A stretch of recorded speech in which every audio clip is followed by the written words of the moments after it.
So, chapter 141 is here. I just gotta say that I can't believe it, but Aqua and Ruby are actually gonna have to kiss soon.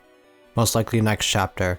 If you haven't seen the chapter yet, you'll see why by the end of this. Chapter 141 surprisingly focused more on Airi, and we actually get an explanation from her on her actions. But yeah, the chapter technically starts from where we left off last chapter. I say technically because it's just a panel of Hikaru talking to Ai. It appears that he ended up telling Ai about Airi. The crazy thing is, after hearing that, Ai went straight to Airi's place to give her a piece of her mind. I don't know why, but it feels weird seeing Ai so serious. I know it's actually just Ruby though, but I have to assume Ai reacted the same way. What's even crazier is that Airi just says, "So what?" when Ai talks to her. It's just a free relationship, according to Airi, and she doesn't like Ai telling her what to do. She says Hikaru came to her on his own free will, which I don't know if we should believe her. He thinks and acts on his own. From what it sounded like, Airi clearly doesn't believe she's at fault. Basically saying Hikaru made the choice, so it's not her problem. But that's simply just taking advantage of a kid, which Ai clearly knows. In the next page we see Ai, aka Ruby, giving Airi the death stare as she tells her what Hikaru said, because doing that is right. Ai literally has to remind Airi that Hikaru is just a child, and he's still at the age where he's trying to figure out what's right and wrong. She asks Airi if she really put the responsibility on such a child, when it's the adult's role to embrace the ignorance of a kid. Like, what happens if adults decide not to protect children? Almost as if she's saying Airi is what could happen when adults fail to protect children, an adult who takes advantage of them. Airi is just a sex offender. I just gives it to her straight up, and I don't know why, but Airi's reaction is also a bit funny. Like, she just says, "What the hell?" Almost as if she has no idea why this is happening. Absolutely delusional. Then she goes on to question why she's the only one who has to suffer. Airi reveals even she has gone through similar things in the entertainment industry. She swallowed both the beautiful and ugly, continuously being told that it's the right thing to do. Airi screams she believed in that, and still does, as she begins to unravel. She questions why she has to be the only one exploited by men, and we see Ai just watching her. Airi states that she genuinely loved Hikaru and treated him kindly.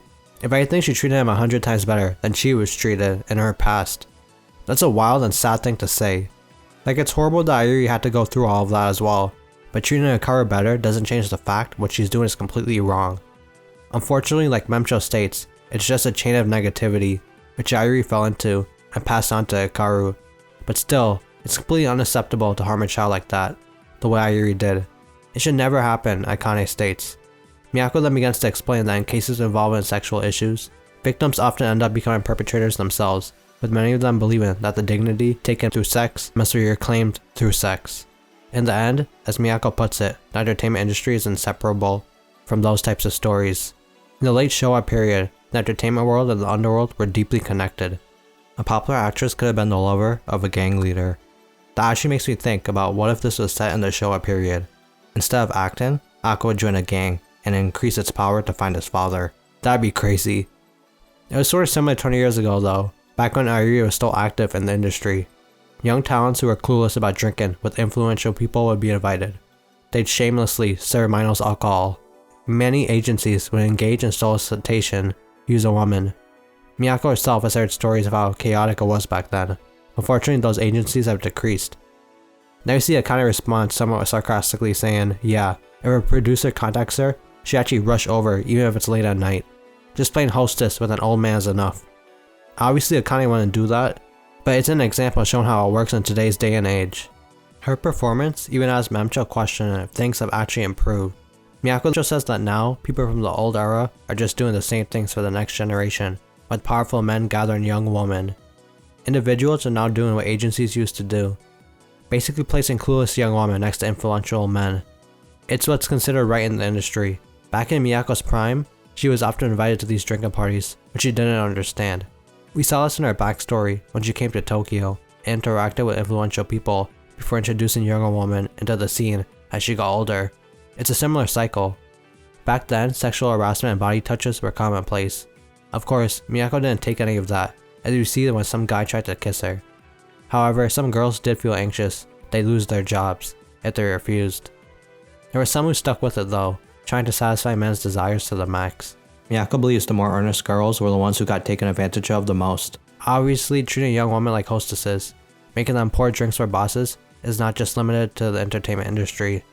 These things that can be considered morally wrong and shouldn't happen have been ingrained as the right thing to do, especially in the entertainment industry, which is known for continuously taking away a woman's right to refuse. In this world which epitomizes lookism in the entertainment industry where sex and beauty are commodities, even the ability to say no feels like it's stripped away. In a world where the idea of being forced to have sex is right, Miyako wonders how far one can go, and in her tangent, with a neat panel of Miyako, Akane and Memcho coming to terms with the issue, but then we see Taiki has been listening in and states that they still have to be right or else they're done for. It's thanks to this idea that Belle's mother and father are gone, but Akane brings up the fact Taiki still likes going to night establishments, even with all that in mind. Memcho doesn't really want to talk about it, but Taiki explains that modern people like him have a hole in their heart, which can only be filled with alcohol. There are some nights where he just wants a girl to look at him. He even tries to get Aqua to agree with him, who's also been listening in, but little bro doesn't care. Taiki then goes off on his tangent, explaining how they were taught men are scum as they grew up, which is why he plays the roles to protect a woman in those situations, like a security guard at a drinking party. Although it didn't seem like that when we saw him using one of the girls to manipulate Kin Daiichi at the drinking party after the Tokyo Blade performance. Even Akane isn't having any of it, saying he just wants to be liked by girls. Taiki still tries to defend himself though, saying that in this day and age you can protect yourself by just not going to strange gatherings. But still, Taiki gets serious and states that there is still darkness lurking deep within this world, and they shouldn't forget that. Then we see a shot of Ruby and Kana, which I think is in another room, especially after what we see next. Frill appears pretty much naked, with only a robe around her, shocking both Ruby and Kana. As they said, they had thought a slut just walked in, which is wild. Frill wanted to honor reality, which is why she was alright filming the sex scene. Kana also questions if it's alright to show that much skin, which Frill finds alright if it's a necessity.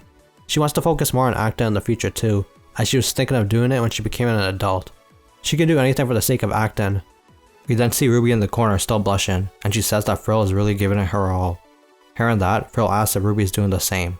After all, there's a kissing scene with Aqua coming up, and the chapter ends with Frill being amazed by how far they are willing to go, even if they're siblings. We see two different reactions to that. Kana's obviously disgusted, but Ruby, she already got lost daydreaming about it. She's ready to jump on him as soon as that scene starts.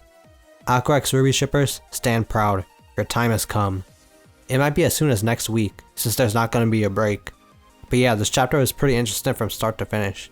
We got Airi's perspective, and why she did what she did. Did it change what I think of her? Absolutely not. Yeah, it's horrible she fell into that cruel cycle, but rather than break it, she continued using an underage boy and didn't think she did anything wrong. It's psycho behavior. It goes to show how well Akane and especially Kana turned out. She almost fell into that trap as well during the scandal arc, but came out even stronger. I also have to give props to Frill again for her performance as Airi. Now it's pretty clear why she's one of the best young actresses in the country. With the way Airi is acting, crying and screaming, it wouldn't be surprising she gets furious at Ai for taking Hikaru away from her. And then finally, Ruby might get her moment with Aqua next chapter. What do y'all think is gonna happen? Are Ruby and Aqua gonna kiss during that scene? Let me know in the comments, and as always, thanks for watching. If you enjoyed the video, please drop a like and subscribe. I got some more Oshi content here too you can check out. Peace.